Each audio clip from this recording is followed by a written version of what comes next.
So I'm going to welcome everyone this morning to our asthma grand rounds. I'm Chris Fanta, and I'm delighted that you're joining us for the first of our 2022-2023 season.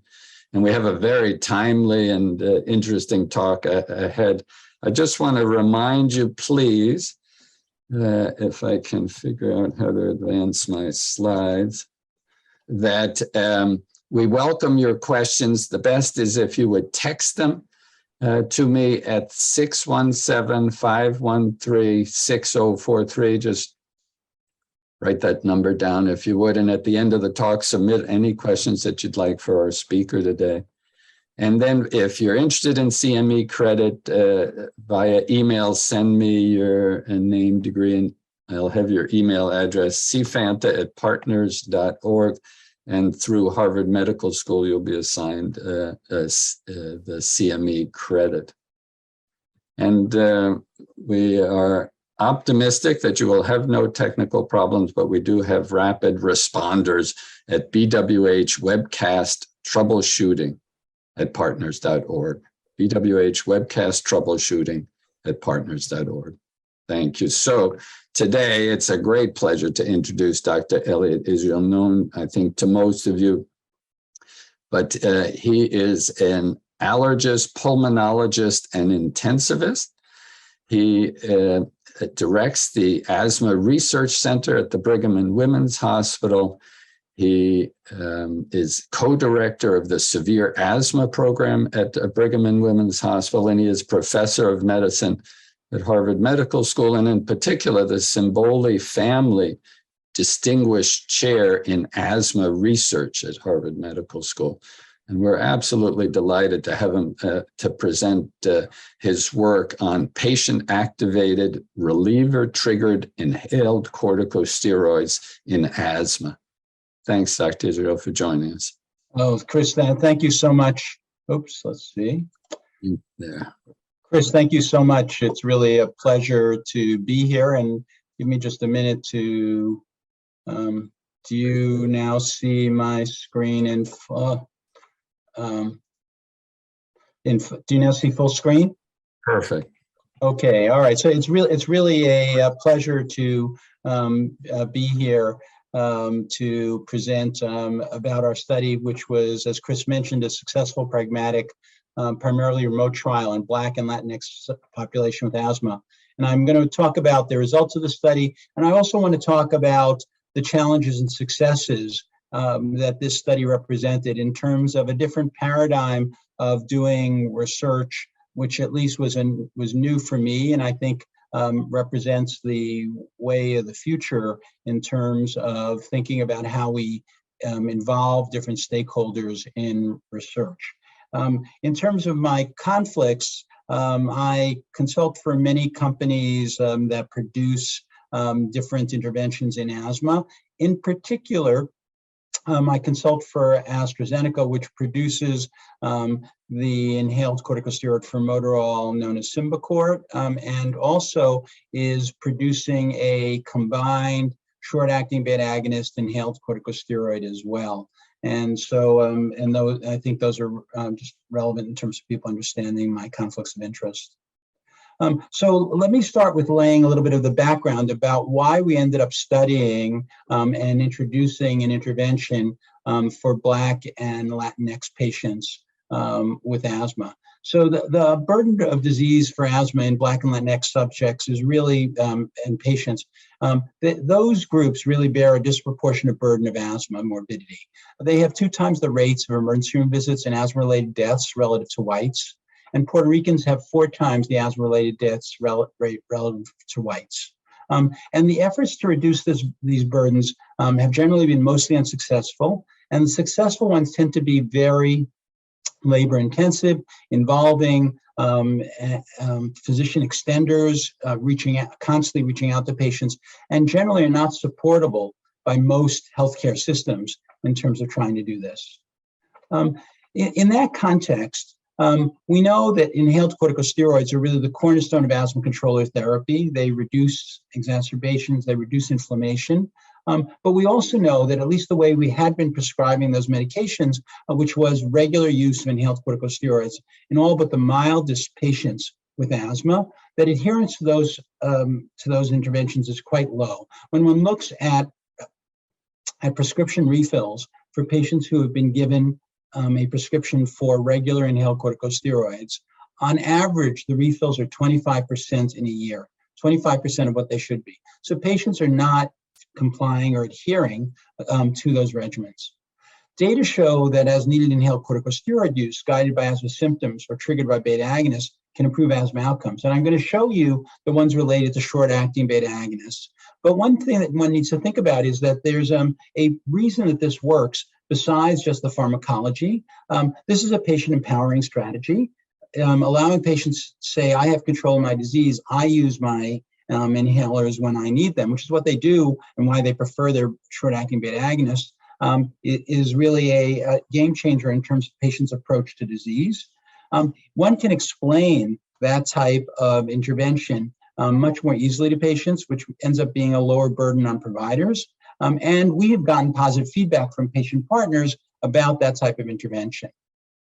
So I'm going to start by reviewing, going back to 2005. This is a NIH study which Homer Boucher and I led, which is called IMPACT, in which we looked at this concept for one of the first times about using as-needed inhaled corticosteroids. And this was a study in mild asthmatics, and we studied patients for a year. We took patients with mild to intermittent to mild asthma, and we randomized them to either inhale budesonide 200 micrograms twice a day, or to inhale placebo plus oral zafirlukast, which is leukotriene antagonist, or inhale placebo plus oral placebo, and the patients were taught to initiate short courses of oral or inhaled corticosteroids based on a symptom-based action plan. And what we found after a year of this was that, remember, and as opposed to the 25% adherence that one sees in the real world, in this study, we encouraged and monitored adherence. We had 90% adherence, so that there were 47 weeks of budesonide in the use in the group that was randomized to budesonide alone. There was 90% adherence to zafirlukast, and at the as-needed group took budesonide for 75% of 43 episodes where they should have taken it, and that turned out to be 1.25 weeks a year of inhaled corticosteroid. So dramatically less use of inhaled corticosteroids. One would have thought that as a result of that, there would have been a dramatic difference between the group that was using only on average 1.25 weeks of inhaled corticosteroid versus this group that was using 47 weeks a year of inhaled corticosteroid. And this resulted in the 1.25 is a 97% reduction in inhaled corticosteroid use. I have to apologize. It seems that the slide that showed those results is not here. Give me 1 second to see if it's still there. Okay. Apologize for that delay. And this is what we saw in terms of the exacerbation rates. There was a very little difference in the rates of exacerbations between the patients who were on inhaled corticosteroids all the time, those who were on placebo, and those who were on zafirlukast. The p-value here is 0.45, and it didn't reach a minimally important difference. There was also no difference in peak flow, no difference in quality of life instruments. There was a little bit of a difference in symptom-free days, and as one would expect, the monitor of inflammation, exhaled nitric oxide, was a little bit lower in the patients who took their inhaled corticosteroids all the time, and sputum eosinophils were a little bit lower as well. But in terms of exacerbations, a 97% reduction in the amount of inhaled corticosteroid use basically produced the same type of control for exacerbations. This was followed by a study by Alberto Papi, in which he used a preparation that was not available in the United States, but was available in South America and Europe, which was a combination albuterol inhaled corticosteroid. And what he did is had patients take this albuterol inhaled corticosteroid, or as the medication for them, as needed albuterol therapy, regular combination therapy, or regular beclomethasone therapy with as needed combination therapy. So these patients were either taking albuterol as needed, which automatically gave them inhaled corticosteroid, taking the albuterol as needed with the automatic inhaled corticosteroid and regular beclomethasone, or as needed combination therapy. And this is as needed albuterol therapy. And what you can see is that the patients who were taking the as needed combination therapy actually had the least patients with exacerbations as compared to patients who were taking regular beclomethasone or the patients who were taking as needed albuterol therapy. And so this was a significant decrease here in terms of the use, in terms of the exacerbations as well. And the ICS use was reduced by more than 75% in this triggered group, this group that was using the combined therapy. And in this case, there was no difference in symptom-free days, rescue medication use, or symptom scores between the regular and the triggered. And then the Asthma Clinical Research Network, which had the NIH network that had done the initial impact study, then moved on to moderate patients, so patients with more symptoms where they required regular inhaled corticosteroids. And what they did is they randomized patients to albuterol-triggered inhaled corticosteroids. So what they did is, or what we did is we took patients and told them, here's your albuterol and here's an inhaled corticosteroid canister. Every time you use your albuterol, use your inhaled corticosteroid canister, as well as using your twice-a-day inhaled corticosteroid, because these were more moderate patients. That was one arm. The other arm was using NAPP guidelines. These patients were being seen every other month, and using NAPP guidelines to adjust therapy based on symptoms. And the last was adjusting symptoms based on exhaled nitric oxide. And so we called these different arms physician-assisted based adjustment, which was following NAPP guidelines, biomarker-based adjustment, and symptom-based adjustment, where the patients adjusted their medications by themselves. And this is, again, the event rates, the rates of exacerbations. What you can see is that the highest rates of exacerbations occurred in, and these, remember, these patients are being seen every other month, every other month, was in the patients who got the physician-based adjustments. The biomarker-based adjustments initially were quite effective, but eventually actually also did not do as well. And the symptom-based adjustments really were the group that did really the best. Again, suggesting that this is really an effective strategy, even on top of regular inhaled corticosteroids, to whatever extent the patients are using the regular inhaled corticosteroids. And this is the yearly rate of exacerbations, treatment failures, and days lost from work or school. The black line here is the patient-adjusted, what we call PARDIX, and then the other is the enforced NAPP guidelines. And you can see that these are all significant. The hazard ratios for exacerbations, for rates of treatment failure, and for days lost from work or school were all significantly less in these patients who were using the inhaled corticosteroids as needed on top of their regular inhaled corticosteroid dose. And that was the BASALT study. And there was about 50% less inhaled corticosteroid use in the albuterol-triggered study group compared with the others. There was no difference in peak flow, symptoms, FEV1, asthma quality of life questionnaire, asthma control questionnaire, or asthma symptom utility index. The biomarker group, which were targeted to exhaled nitric oxide, did have a lower exhaled nitric oxide. Oh, goodness. I'm still missing one of the slides I see. So the other piece of this is that, as many of you know, these were studies with short-acting beta agonists. As many of you know, there's been now over the past 10 years, a lot of studies using formoterol combined with inhaled corticosteroids. And the reason formoterol is used is formoterol is a long-acting beta agonist, as you know, which has a quick onset of action. And so combining formoterol with an inhaled corticosteroid and telling patients to take twice a day formoterol, patients who have moderate to moderate severe asthma, take twice a day formoterol and use the formoterol inhaled corticosteroid rather, and use the formoterol inhaled corticosteroid as reliever therapy, which is called SMART therapy, simultaneous maintenance and reliever therapy, or combined maintenance and reliever therapy, has been shown to reduce exacerbations as well. And that's actually been recommended now by the GINA and the National Asthma Education Prevention Program recommendations for patients with moderate to severe asthma. The problem with that therapy is that the studies were done in patients who did not use nebulizers. So patients using nebulizers were excluded from the studies of SMART. And the reason that was done, which made sense, was that SMART therapy doesn't activate unless you're using an inhaler. And if you're going ahead and using a nebulizer, and if you use a nebulizer as your as a fairly important part of your reliever therapy, then that doesn't activate. And so all the patients who were entered into SMART studies were patients who agreed not to use a nebulizer and were not using a nebulizer. The other thing is that even though the NAPP recommends ICS formoterol, ICS formoterol is not approved by the FDA for as needed use. Matter of fact, there is a specific caution against using it for reliever therapy, and thus many insurances will not cover prescriptions written for PRN and won't cover ICS formoterol, the extra ICS formoterol inhaler every month.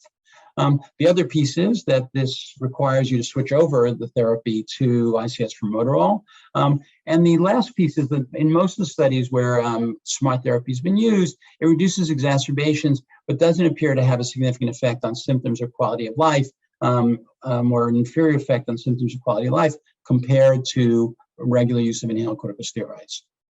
The other piece of it is it hasn't been tested in Black and Latinx patients, wasn't studied in patients with nebulizers, and as we talked about, hasn't been FDA approved.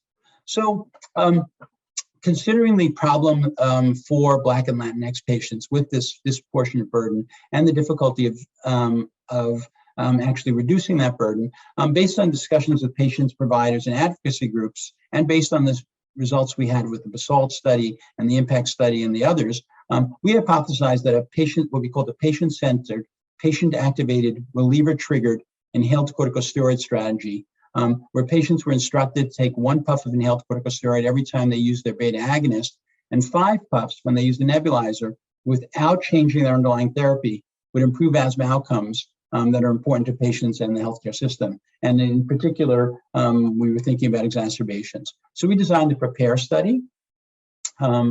And that study was a randomized, 1-to-1, open-label, pragmatic clinical trial. So this is not an efficacy trial, but an effectiveness trial, where this was open-label and administered.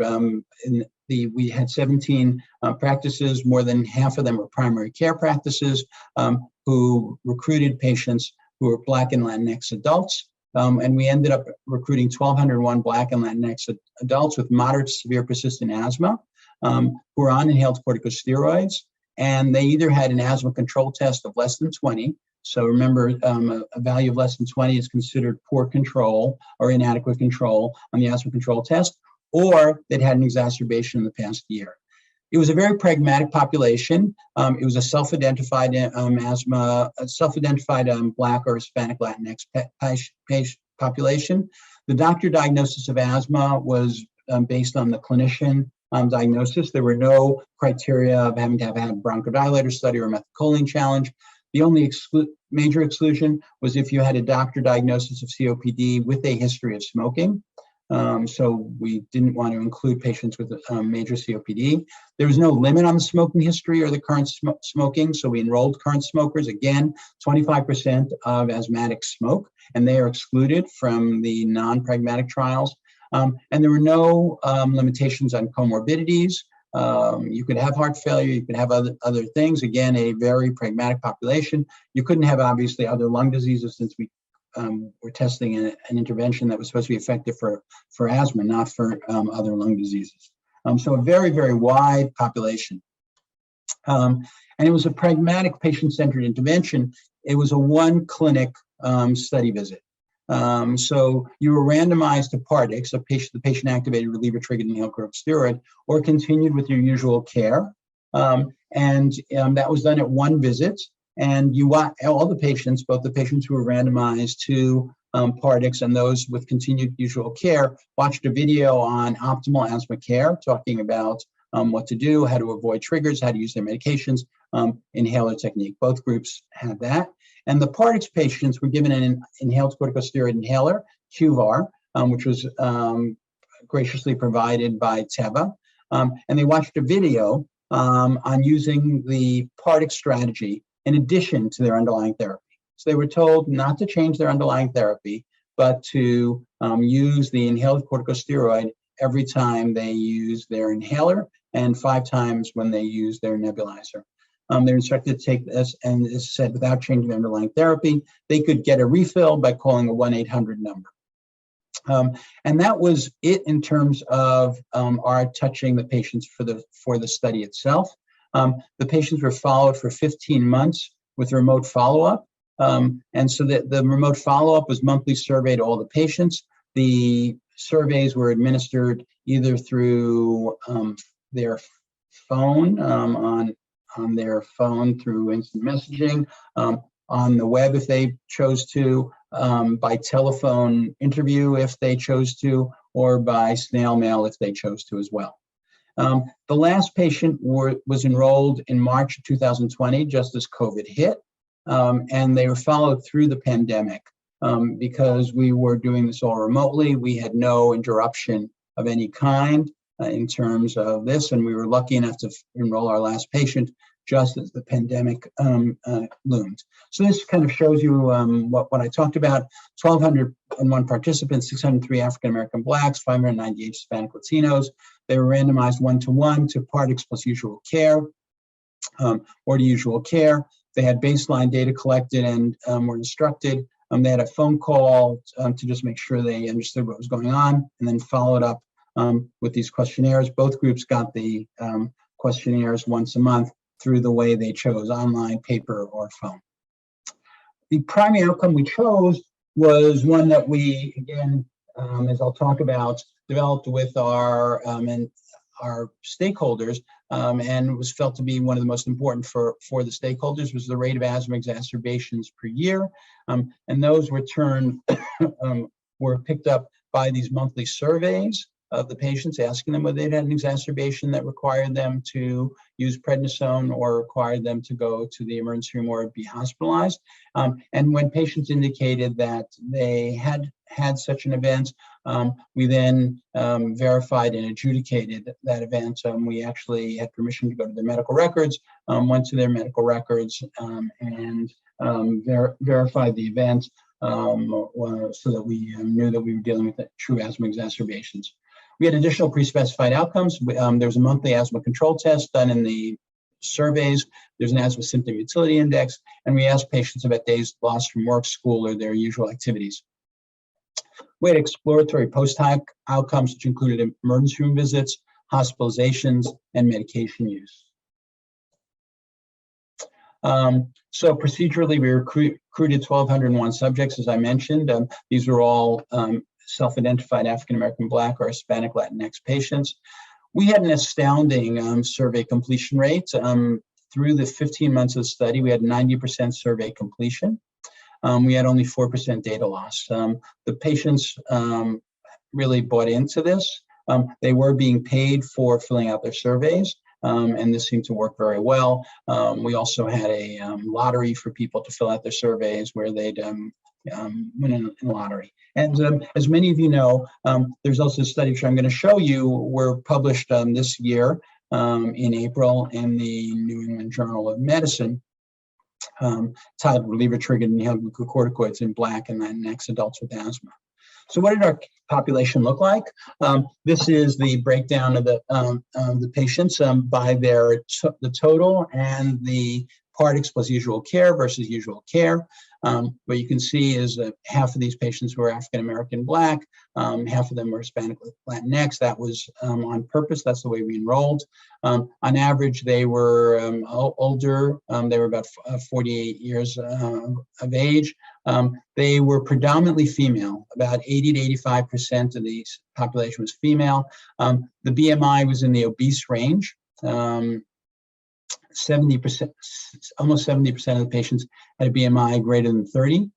11 to 12% of the population were current smokers. 8 to 9% were former smokers, and more than a quarter in each group reported that they were still in a current smoking environment where others around them were smoking. As I mentioned to you, these patients needed to be on inhaled corticosteroid. About a quarter of them were on inhaled corticosteroid without a long-acting beta agonist. About 3/4 were on inhaled corticosteroid with LABA, and about 3% were on a biologic. This is the interesting part. So we didn't look for patients who were nebulizer users, but in this population, almost 70% of the patients reported that they used the nebulizer, and that they use, on average, they use nebulizer 2 to 3 times a week for relief of symptoms. 3/4 of these patients had one or more comorbid conditions. The exhaled nitric oxide, which we measured at the beginning of the study, 30% of them had an exhaled nitric oxide greater than 30.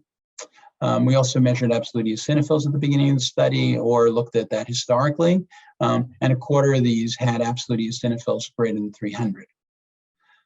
About 70% of the patients, although one of the ways to get in was having an asthma exacerbation or to be poorly controlled, 70% of the patients had had an asthma exacerbation in the last year. So this is a population, if you look at the regular population actually across, including mild asthmatics, remember these weren't necessarily mild, about 35% of asthmatics have an exacerbation in the last year, but this was a more moderate severe population. The mean asthma control test was 15. So these patients were highly impacted, and more than half of them had a asthma control test of 15 or less, which, as you know, represents very poor control. The asthma symptom utility index was correspondingly high, and the patient's health questionnaire, and 1/4 of these patients had evidence of depression on the patient health questionnaire. So what did we see? What we saw was that in almost all of these slides that I'm going to show you, the red lines represent the patients who are on usual care. The blue lines represent the patients who are on Pardix plus usual care.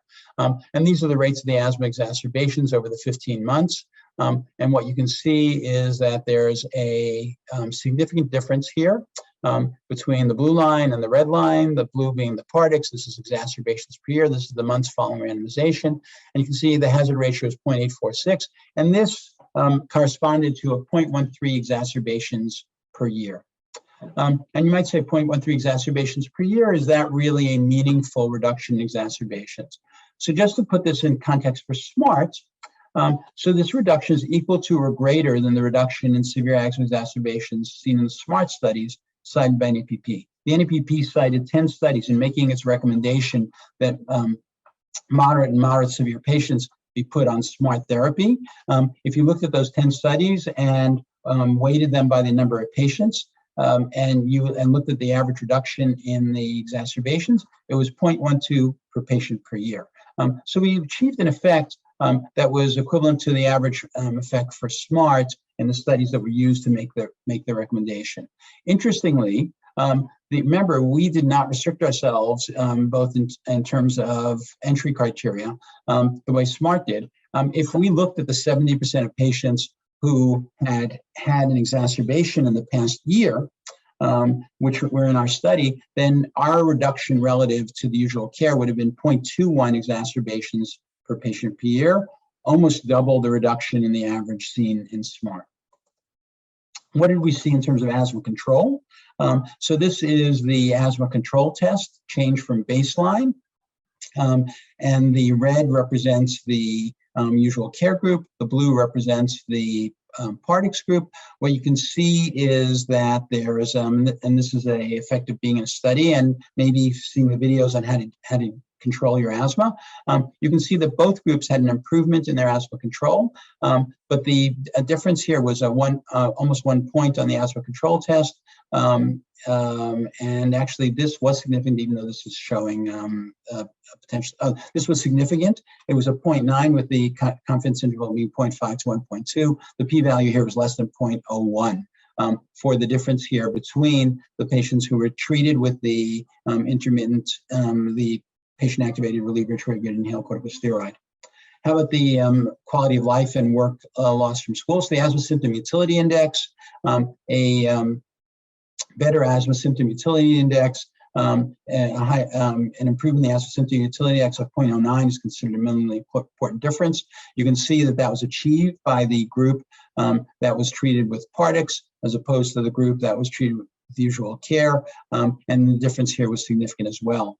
In terms of days lost from work or school, there was an annual difference of 3 days with a p-value of 0.013. Not a large difference, but again, a reduction in days lost from work or school for patients who are working.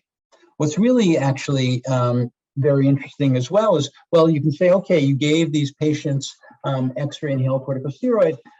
They just used a lot of extra inhaled corticosteroid. They used a lot more controller therapy. And how much controller therapy did they use?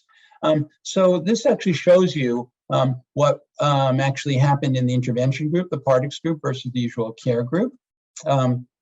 The crosshatch here that's kind of in the beige orange is the amount of inhaled corticosteroid or actually controller therapy used in the background by these patients. So you can see in the usual care group, they reported to us how often they were renewing their inhaled corticosteroid or their inhaled corticosteroid LABA, and they on average used 7.8 canisters, about 8 canisters a year for their medications. What we see in the Pardix group is they actually ended up, compared to the control group, the usual care group, they ended up reducing their background controller therapy to 5.4.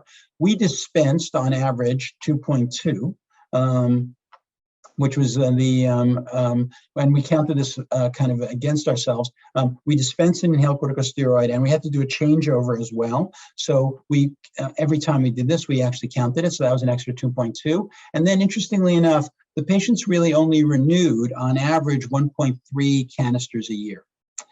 So the total here is 8.9 of controller therapy versus 7.8. So this is 1.1 extra canisters of controller therapy in the year. So if you look at the SMART studies, in the SMART studies, how much extra controller therapy, how much extra ICS formoterol was used in SMART studies when they compared the people who were using regular ICS formoterol to the ICS formoterol plus as needed ICS formoterol. So if you look at those studies, again, the same 10 studies where you have the data, the average extra use of ICS formoterol was 4.5 canisters a year compared to the control group. In contrast, what happens with SMART, Pardix also ended up reducing reliever therapy. So we asked patients how many times they refilled their quick reliever inhaler and how many months they used the nebulizer. The red is the Pardix group, and the blue is the usual care. You can see that there is a reduction in the amount of inhaler refills. This was significant as well. It was about a 20% reduction. And even more interestingly, for these patients, 2/3 of you who are using nebulizers, they reported a 1/3 reduction in the number of months that they used a nebulizer. There were almost 2 months less use of reporting using a nebulizer during that month in the Pardix intervention. So they were using, this was a reduction in the nebulizer use.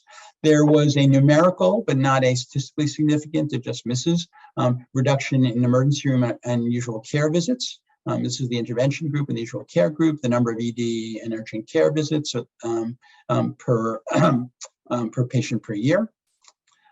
There's a trend toward fewer hospitalizations. There were 70 for asthma. There were 70 hospitalizations for asthma in the intervention group, 84 in the usual care group. And the serious adverse events were reduced. The solid lines here are asthma-related serious adverse events.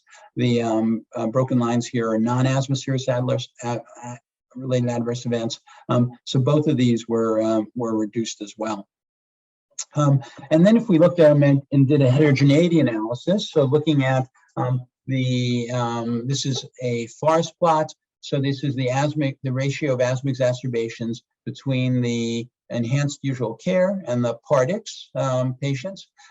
If you're to the right here, if the dot is to the right, it means that there's a better outcome with the usual care. If the dot is to the left, it's a better outcome with the Pardix. The x-axis here is a ratio down to 0.5, a 50% reduction, and in between. And here's the study itself. You can see that actually it looked like this was a little bit more effective in the African-American Blacks. It was more effective in non-smokers than in former or current smokers. It didn't differ by exhaled nitric oxide. whether you did a cutoff of 20 or whether you did a cutoff of 30, although as you got to greater than 30, it looked like it might have been more effective. It didn't differ that much based on eosinophils. It didn't differ based on whether you were internet savvy or not. And we thought it would differ by people's beliefs about inhaled corticosteroids. So we had used a validated questionnaire about patient beliefs about inhaled corticosteroids and medications, and it didn't differ versus accepting or not accepting. And it didn't differ in terms of depression.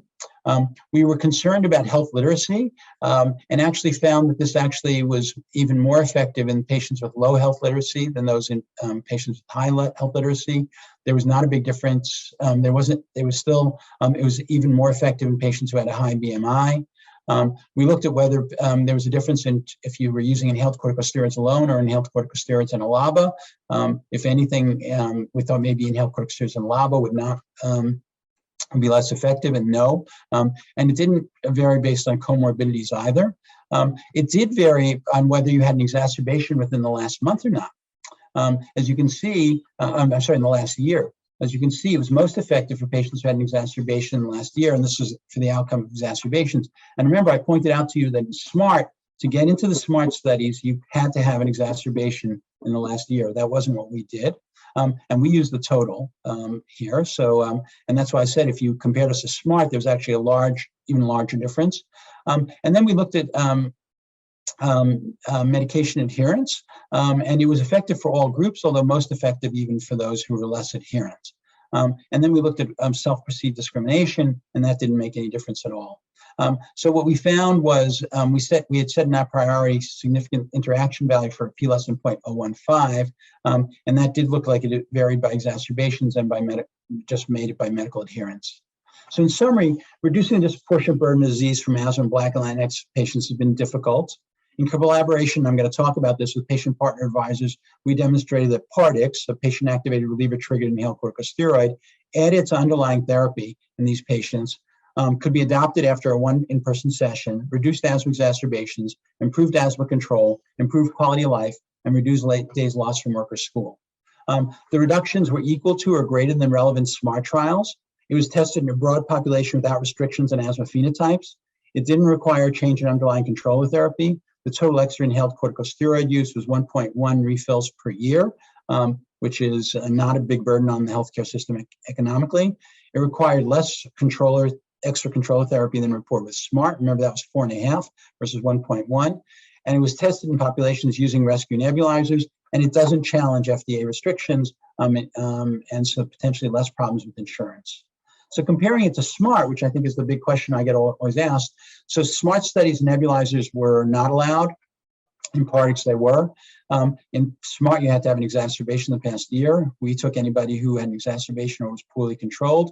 In SMART, you have to have bronchodilator entry proved at entry. We did not require any type of PFTs, and we know that actually the bronchodilator response tends to skew to people who are more inhaled corticosteroid responsive. The mean reduction was equivalent. The reduction, if we'd restricted ourselves to patients in exacerbation, would have been 0.22 versus a 0.12. The reduction, if we would have restricted ourselves to bronchodilators, we don't know since we didn't do PFTs. And the results for the SMART studies have shown variable results in asthma control. We had an improvement in asthma control. And as I mentioned, the extra controller use was 4.5 with SMART, 1.1 with this. So I told you we had a 90% response rate, a 4% data loss. That's astounding for any type of study. And remember, we had one point of contact with these patients. So how did we get there? We involved stakeholder groups who were actively participating in our study. They were part of our executive committee that met monthly to review what was done in the study and make changes. We had 17 patient partner advisors. 8 of them were African American Black, 9 were Hispanic Latino. We had translator for the Hispanic Latinx patients in whom Spanish wasn't their primary language. We had 19 site co-investigators. As I said, most of these were primary care. We had 6 expert scientific advisors, which met quarterly to review us. We had patient advocacy stakeholders. We had health policy stakeholders, and we had professional society stakeholders as well, all of which participated in an executive committee in which we met with regularly. The executive committee included patient partner representatives, scientific stakeholder representative, the health policy stakeholder, the healthcare representative, professional society representative, me, the PI, and the other PIs, the project director and the engagement manager, and the asthma educator, and the PCORI project officer. Based on the feedback from these groups as we organized and designed the study, we anticipated issues. We anticipated there would be difficulty recruiting the populations. There's a distrust of research studies, as many of you know. And so our patient advisors said, these are the things you need to do. You need to create patient material of people who look and talk like us. So our videos and our brochures were actually done with patients who were representatives of these groups. The videos were done by people who were representatives of these groups. The patient advisors pointed out that you needed to use practices that treat us as opposed to research practices. So we involved practices that many of whom, this is the first time they'd ever done a research study. They kept on talking about simplifying the messages, and we kept on having to simplify and shorten our messaging. They advised us, for instance, that our first set of messaging didn't use Spanish vernacular. There was a continued push for adequate payment for survey completion. There was also a push for immediate payment for survey completion. So the way we set it up was as soon as you completed your survey online, you had a credit card that was actually credited with the payments. They said that we needed to be in constant communication, so we actually had appreciation notes from the investigators for Asthma Awareness Month and around Thanksgiving and the holidays. And they kept on telling us that the first 3 rules of the study were KISS: keep it simple, stupid. And the patient advisors reviewed all of our patient-facing material and made very significant changes. What are unanticipated issues that came up? So when we first started the study, we had not really thought a lot about the nebulizer problem because we actually, that was going below the radar. And the scientific advisor said, what about nebulizers? Don't you think you're going to have a lot of patients who are using nebulizers? And when we started looking at, when we did our Vanguard study, we realized there was a lot of nebulizer use. And so we then looked at the equivalent of what a nebulizer is. In most cases, it's considered somewhere between 5 and 8 puffs of an inhaler. And so we asked patients to use 5 puffs of their inhaled corticosteroids. And as we mentioned, 2/3 of our patients ended up reporting nebulizer use. We also did a Vanguard study, and we found other unanticipated problems. So we thought that patients would be familiar with the words rescue and maintenance.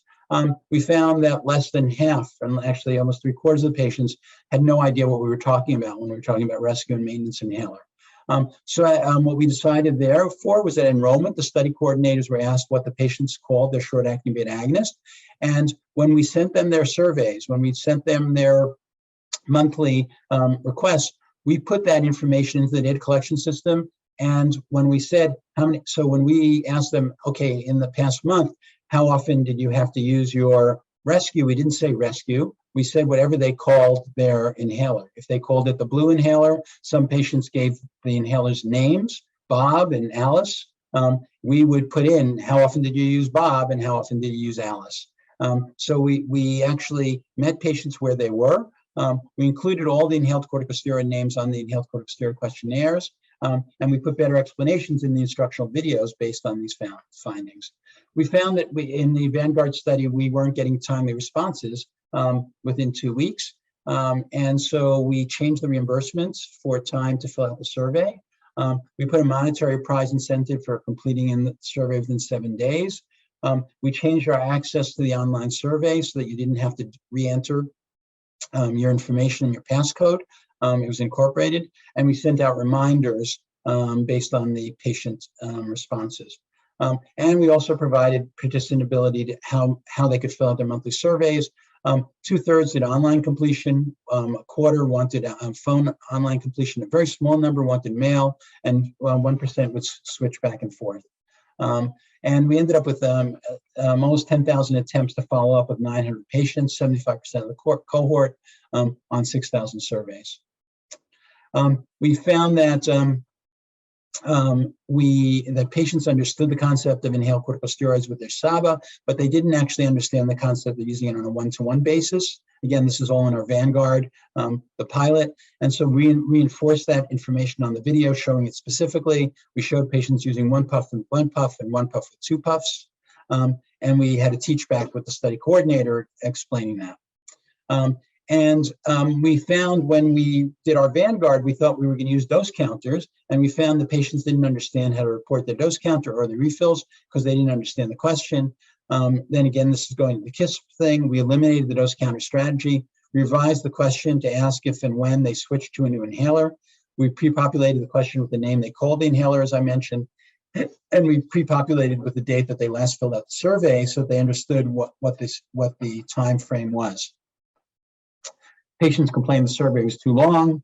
We reluctantly eliminated several survey instruments, and we shortened some of the non-standardized questionnaires. And there was initially in the Vanguard, there was a low self-reported use of nebulizer intubation. We spoke to our patient partners. They pointed out that patients may not have an inhaled corticosteroid inhaler when they use a neb. So we provided an additional inhaled corticosteroid in pouch to put in the nebulizer. That actually, worked against us in terms of the calculation for the amount of inhaled corticosteroid, because they didn't necessarily use all this, but we ended up counting each time we did this. We updated the video with in-depth instruction. We changed the word nebulizer to the machine, and we gave out magnets with information on using this. We also had challenges with our patient partners, who turned out to be very valuable, but the majority, 10 out of or 16 out of 17 had no research background. Most of the research team and stakeholders from professional groups, including myself, had not worked with patients as advisors. We had two Spanish-speaking only patient stakeholders who were representatives. We addressed this by employing a dedicated professional engagement personnel as part of the operations team for the advisors. We had one full-time bilingual engagement project manager. We had a part-time asthma educator who worked in the community with patient advisors. And we had a consultant nurse leader of patient experience and patient advisory councils. We actually had sessions with the patient partners. Remember, these are not the subjects, but these are the patient partner advisors, educating them on study design principles and statistics, so that when we discussed the different things we were doing, we ended up, they had a better understanding. We compensated them at the same level of an hourly rate as the consultants. We continuously involved them in decisions from the study design to the analysis. They all participated, all the patient advisors were invited to the yearly in-person board meetings, not during COVID, obviously. And we had a pre-meeting during those board meetings for the patient partners, where we explained the major issues, told them what they were going to see, and allowed them to ask questions in a non-threatening environment. And at the meetings, the patient partners were embedded at each table and in each breakout group. So they were clear participants. And the feedback, we surveyed them yearly, the feedback from them was that they felt very included and very respected. This was a very, from our point of view, this is a very successful study. We already have, I actually haven't updated this. We already have 7 publications related to this, but actually now have 10 publications.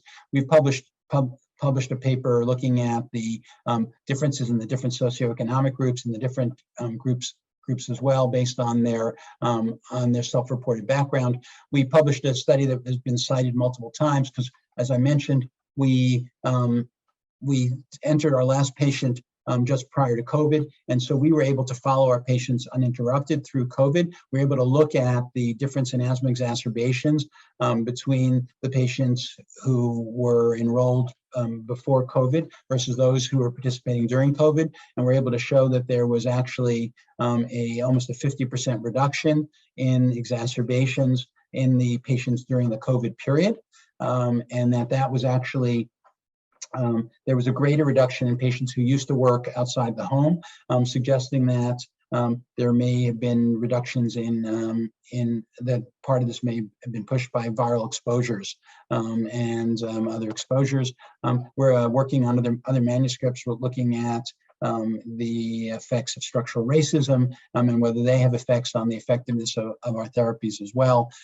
We're in press for a study that looked at the use of non-standard names, and we ended up showing that non-standard names, patients who use non-standard names for their inhalers are more likely to have, significantly more likely to have 50% greater rate of exacerbations. So this is an easy way to potentially identify patients with greater risk, just saying to them, what do you call this inhaler? What do you call this inhaler? And if they don't call them by their names or by rescue and controller, those are patients who are at greater risk for exacerbations. A very easy and quick test at this. I want to acknowledge my co-investigators, Juan Carlos Cadet, Wilson Pace, Jennifer Carroll, Ann Fulbrigge, Leland Shea, and Maureen Fagan, and Frank Rockhold. The Brigham staff who coordinated, Nancy Marr, the project director, Paulina Hernandez, our bilingual patient advocate and liaison, and Jean Cruz, and our patient partner stakeholders, our patient advocacy stakeholders, our professional society stakeholders, the study site investigators at these 19 sites, the study site staff, our health policy experts, our coordinators from the American Academy of Family Physicians, and our expert scientific advisors. And I'm happy to take questions, and thanks for the opportunity to present. Dr. Israel, thank you so much. What a terrific game changer, I would say, research. And the brilliance of the study design and implementation is just quite striking. Thank you for those kind words. Thank you. Can you give us some of the details, thinking about how would practitioners implement this approach? How did you link the use of the inhaled steroid with the short-acting beta agonist? At one point, you mentioned a pouch. Yes. How did you make it easy for them to be linked in use? So that's a good question. So we did give people who went to parties, we gave them a pouch that would hold the two inhalers at once. The kind of informal feedback was that they didn't end up using them much, but we thought it was a good idea. And as I mentioned, for the patients with the nebulizer, we gave them a nebulizer to put with their nebulizer. We had no way of knowing whether they did or didn't do that, but that's what we ended up doing. So if they're not using a pouch, is it your guess that when people go out with their SABA, that they also throw their beclomethasone inhaler into their pocket or purse and use them together? Is that how it happens? Yeah, yes, I think that's what happens. And we realized that there was a as you spoke to patients and you speak to patients who use a lot of their inhalers, we weren't covering the entire universe of it, because patients say, well, I have an inhaler at home, I have an inhaler at work, I have an inhaler in the glove compartment. And so, that coverage is what it is. It was a pragmatic study. And we end up getting effects that we kind of exceeded our expectations in terms of this. So that kind of, I think what we said to patients is, keep this with whatever you use most, right? And was there information about compliance with this method other than frequency of refills?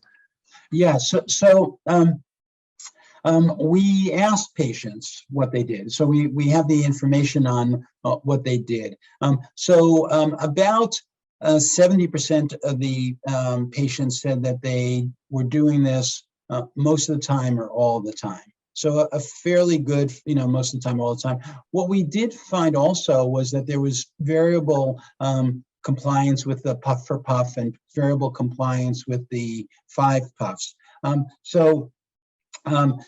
I recall, about, I think 50 to 60% of the patients said they were doing it puff for puff.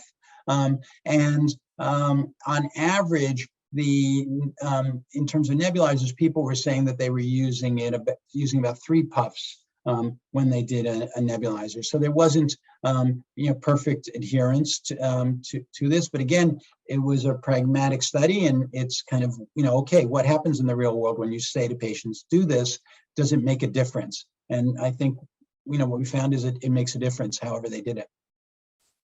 There was a question submitted about why choose the increased number of puffs for nebulizer versus MDI use. So that was based on the studies that were done, and Chris, you were and I think involved in some of these studies as well. We're looking at what the kind of equivalent of a neb is to meter dose inhaler, and most of the data suggests that 5 to 8 puffs of an inhaler is the equivalent meter dose inhaler. Matter of fact, as I try to wean patients from a neb, because I find that it reduces quality of life if patients feel that they have to, oh my God, I have to run home to go use my nebulizer.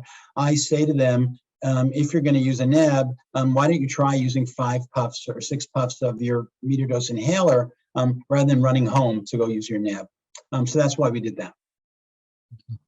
Along the same lines, can you comment about the choice of, it was beclomethasone 80 micrograms per puff? Is that what it was? Yes, I'm sorry I didn't mention that. It was QVAR 80. And as I said, that was, and Teva graciously provided the QVAR. They also provided the pharmacy services for this as well. And I actually failed to mention that Circassia donated the exhaled nitric oxide machines as well in terms of support of the study.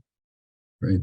So thinking about implementation in the real world, is there any reason to think that any other inhaled steroid might not be just as effective, or there are higher dose per puff inhaled steroids? Would you think that they could be used with less than a requisition of 5 puffs per nebulizer treatment? Great question. So the beclomethasone 80 is actually the highest dose of QVAR, and that is pretty equivalent to the highest dose of any of the other inhaled corticosteroids. So I don't think you can get much more punch out of using another inhaled corticosteroid. I don't see a reason to believe that these results would differ much from other inhaled corticosteroids. I think if you use a low-dose inhaled corticosteroid, then I think that you might actually have different results.